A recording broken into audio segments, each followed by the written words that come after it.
Our visitors to Singapore can soon expect high-tech interactive attractions and complimentary experiences. It's among plans the country's rolling out to tap the expected pent-up demand for international travel as borders reopen. $500 million have been set aside to help tourism businesses recover quickly. The funds will help them innovate new products, grow manpower and offset costs. Leisha Rodney with this report. An out-of-this-world experience for hotel guests here. They can explore the solar system without leaving their rooms. It's part of the hotel's creative offerings to engage its guests. Grand Park City Hall says it can no longer stick to traditional methods of doing business. To be future-ready, Singapore's tourism sector will further tap on technology. It's hoped that with digitalization, the industry can emerge stronger with new products and experiences.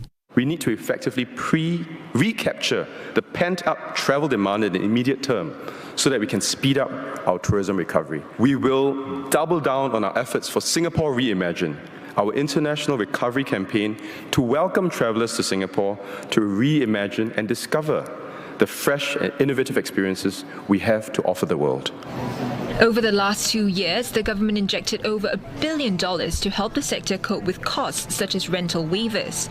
The funding also supported jobs and developed capabilities. On top of that, $320 million also propped up domestic demand through the Singapore Rediscovers voucher scheme. To attract more overseas visitors, the Singapore Tourism Board is rolling out a new incentive program where tourists will get a complimentary experience when they're in town. Singapore is also working with global partners like airlines and online travel agencies to showcase the country. Besides leisure travellers, STB also wants to grow the country's position as the global Asia node for business tourism. To do that, STB says it must create and attract high-quality meetings, incentive travel, conferences and exhibitions, or MICE events, that are relevant to the needs of the future. For instance, international business events covering sustainability, food security and fintech. Singapore has joined the Global Destination Sustainability Index. This will benchmark its sustainability performance against other MICE destinations. This index is used to assess the social and environmental performance of a destination yearly, and other cities in this index include Copenhagen and Glasgow. The STB also notes that sustainability is becoming more important among travellers. It's urging industry partners to weave that into all events, experience and attractions. Think expansively about sustainability. It's not just about reducing carbon emissions, important though those that might be. It's also how you optimize the use of your resources. Please don't forget that our power bills are all going to go up in the coming months. How you manage your waste and your water usage, and how you design your buildings, your facilities, and your operational processes in order to have greater levels of sustainability.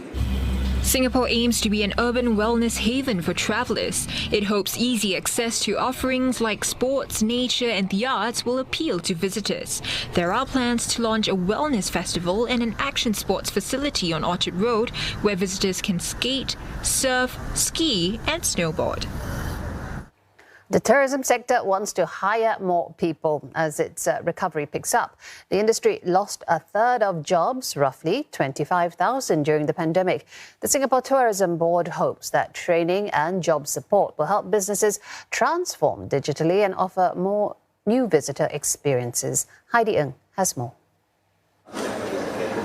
Travel agency EU Holidays hired 8 new staff in the past month to cope with the increased tourism demand.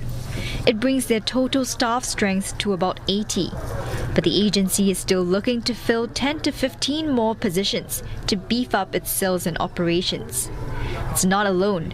Staff shortage is being felt across the tourism industry, which is trying to recover the thousands of jobs lost during the pandemic.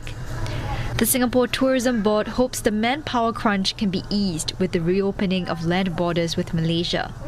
We will always encourage our tourism sector companies to maximize the employment of locals, well-trained locals in good jobs here. But they should also then try to find ways to also reduce their reliance on foreign manpower. At the same time, we recognize that many tourism companies need a certain base load of foreign labor, foreign manpower, especially for rank and file jobs. He adds that the Tourism Careers Hub set up earlier this year will be key in filling up the vacancies. It currently provides over 200 tourism courses and workshops. There are also 270 jobs from over 20 tourism industry employers listed on its jobs portal. More jobs are being added weekly. With sufficient manpower, it will allow the industry to focus on the push for digital transformation. One tourism analyst says the pandemic has accelerated the shift to digitalize, but the key is to get started. Even the workers in these sectors, the lower level workers should be able to master that operation of the technology. That development can be farmed out. It doesn't have to be done by the tourism company. It still needs a good amount of money, which means that the bigger players are in a better position to do it. Firms that need help to go digital can tap on the Tourism Technology Transformation Cube. They can get support in testing ideas and improve business outcomes. From the world of Avatar at Gardens by the Bay to surfing and snowboarding, visitors will have lots to look forward to in the coming months. As demand for international travel picks up, Singapore's looking to refresh its offerings to travellers. From real life to real life, the cloud forest at Gardens by the Bay is set to make a splash. It will be transformed at the end of this year into the lush planet of Pandora, so that fans of the Avatar franchise can dive deep into the Avatar experience. Things are also about to get sweeter for chocoholics. Homegrown brand Mr. Bucket Chocolatory will be opening its own factory at Dempsey, complete with a build-your-own chocolate bar section with unique Asian flavours. And to work off those calories, you can surf, skate, ski and snowboard all under one roof. Called Trifecta, it will be built at Somerset, right next to Orchard Road. Plans to turn the iconic street into a top lifestyle destination are already underway. And not too far away is our Merlion sculpture that turns 50 this year. I expect some innovative products and activities to mark the occasion.